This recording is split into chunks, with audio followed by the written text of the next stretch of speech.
Hola, bienvenida a YouScience y te damos la bienvenida a nuestro primer capítulo del curso Cálculo Integral aplicado a las ingenierías, donde vamos a aprender a utilizar una de las primeras fórmulas con las que nos encontramos en estos cursos de cálculo integral. Y estamos hablando de la regla de la potencia. Lo vamos a aplicar para resolver 5 sencillos ejercicios de funciones polinomiales. Sin más que decir, empecemos. Antes de comenzar a resolver los ejercicios, es importante saber qué es lo que nos dice la regla de la potencia.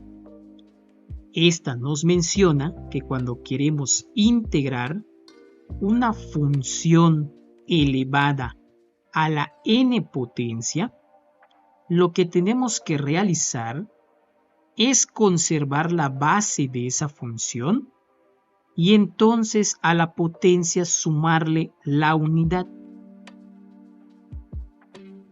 Y dividimos esta expresión por n más 1, es decir, la operación matemática que realizamos en la potencia de la base y agregamos la más c. Esta más c va porque estamos trabajando con integrales indefinidas. Entonces, siempre que trabajemos con integrales indefinidas, esta más c tiene que ir sí o sí. Entonces, nuestro primer inciso, el inciso A, nos pide que integremos x a la quinta potencia.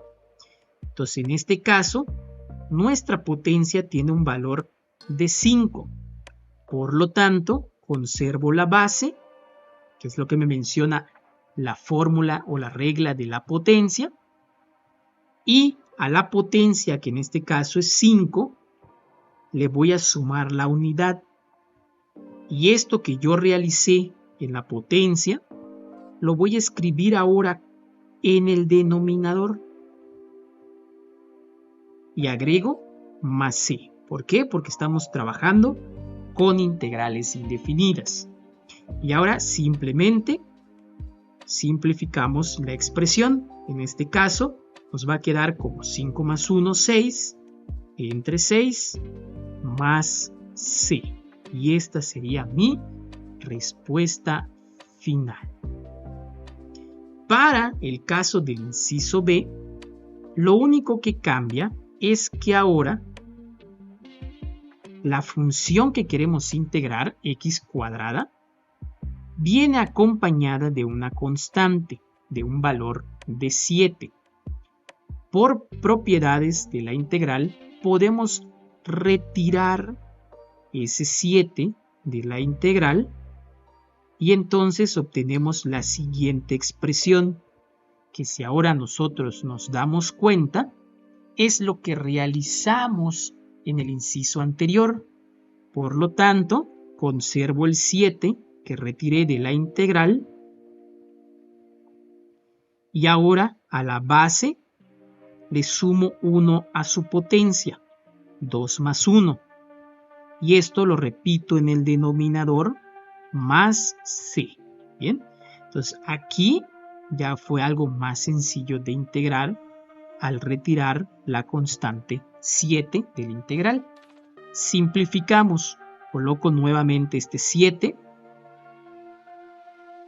y me queda como x al cubo entre 3 más c. Y cada término que está agrupado en el corchete, ahora debo de multiplicarlo por el 7. Entonces esto me va a quedar como 7 tercios de x al cubo más c. Y probablemente se estén preguntando por qué va la c otra vez. Si tuve que multiplicar al 7 por la c. Entonces, si yo multiplico al 7 por la constante c, que representa cualquier número, como yo no sé cuál es ese valor de c, solo sé que es un número, entonces multiplicar un número por 7 sigue siendo un número o una constante.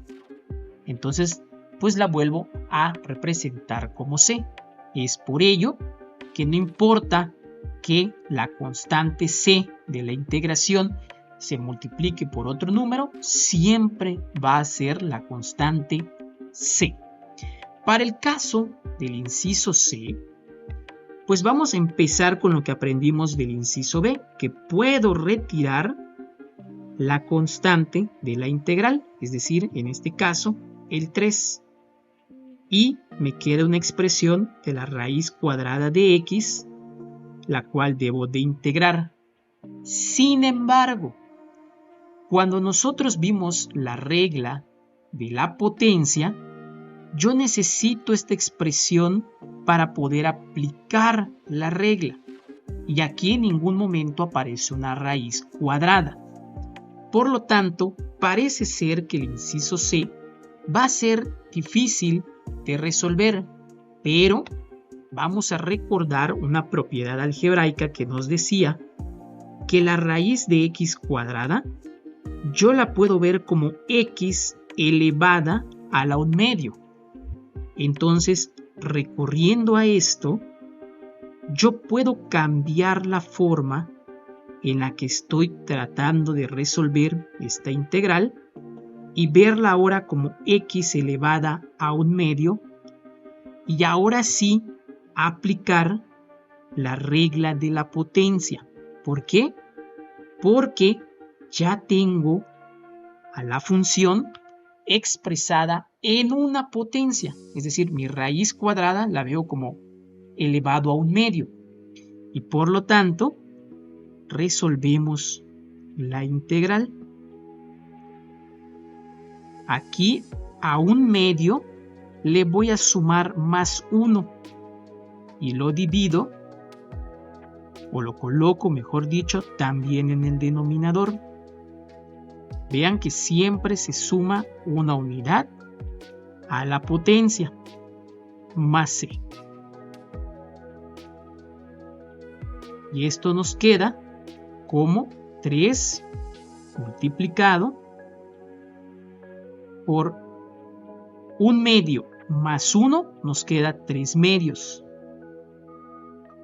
Y esto nos queda también en el denominador más c. ¿Bien? Y como sucedió en el inciso B, voy a multiplicar cada término que está agrupado en el corchete por el 3 que se encuentra fuera de él. Pero vamos a ver que aquí este 3 que tenemos acá va a estar dividido por 3/2, y vamos a recordar cómo se resolvía esto. Pues este 3 está siendo dividido por 1, aunque no lo vemos aquí, y luego va a estar dividido por toda la expresión de 3/2.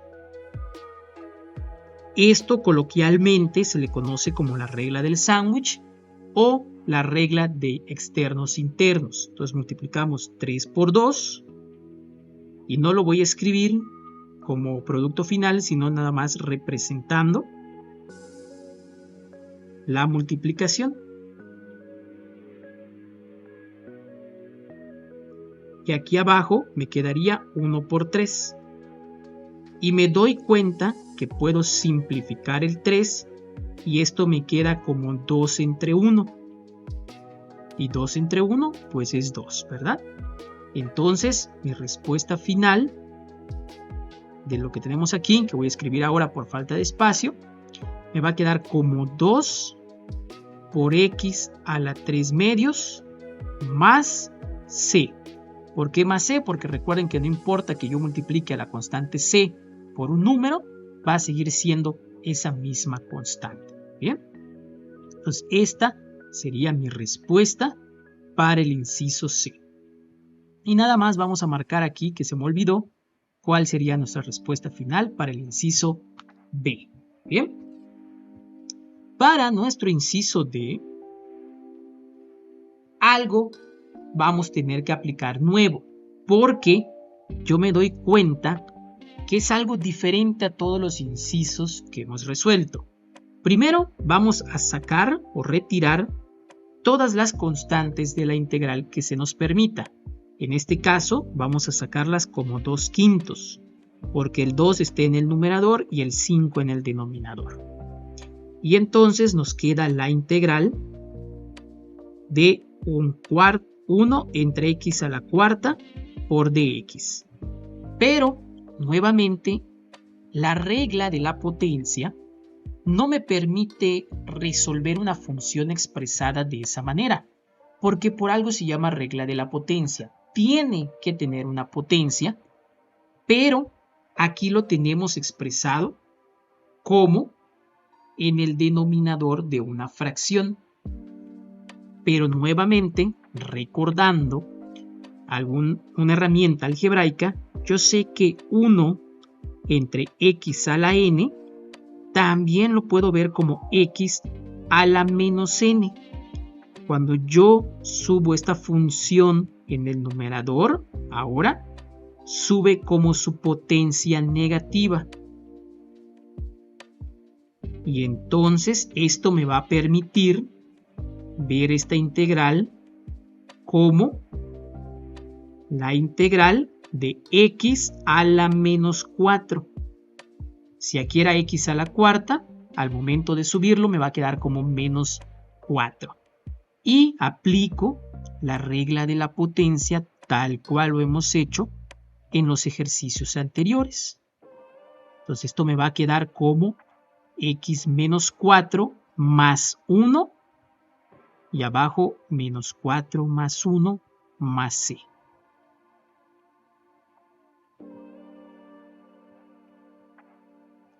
Y esto me queda como 2/5 de x a la menos 3 entre menos 3 más c. Entonces vamos a simplificar la expresión que obtuvimos. Y aquí 2 por 1, pues me queda 2 porque estoy multiplicando fracciones. Y 5 por menos 3 me queda menos 15. ¿Bien? Pero podemos escribir esto mejor, este negativo, como para toda la fracción. En vez de que estuviera en el 15 nada más, pues la represento como un signo negativo para toda la fracción. Y ya simplemente me queda x a la menos 3. Y recuerden que aunque yo multiplique 2/5 por esta c, pues sigue siendo c. Esta es una forma de entregar mi resultado. O también, si ustedes lo prefieren, volver a utilizar esta herramienta algebraica para bajar el x a la menos 3 y verlo entonces como 2 menos 2 entre 15 por x al cubo más c. Cualquiera de estas dos formas de expresar el resultado es más que correcto. Y ya para finalizar, pues es para recapitular lo que hicimos en el inciso D, porque nuestra potencia ya no las da negativa desde el inicio. ¿Y qué aprendimos? Pues retiramos el 1/4 de la integral y ya nada más nos queda x a la menos 2 por dx, que es lo que queremos integrar. Colocamos el 1/4 y la integral nos queda como x menos 2 más 1 y lo mismo para el denominador, más c. Simplificando esta expresión, pues nos queda como 1/4 por x menos 2 más 1, pues nos queda menos 1 y lo mismo aquí abajo, más c.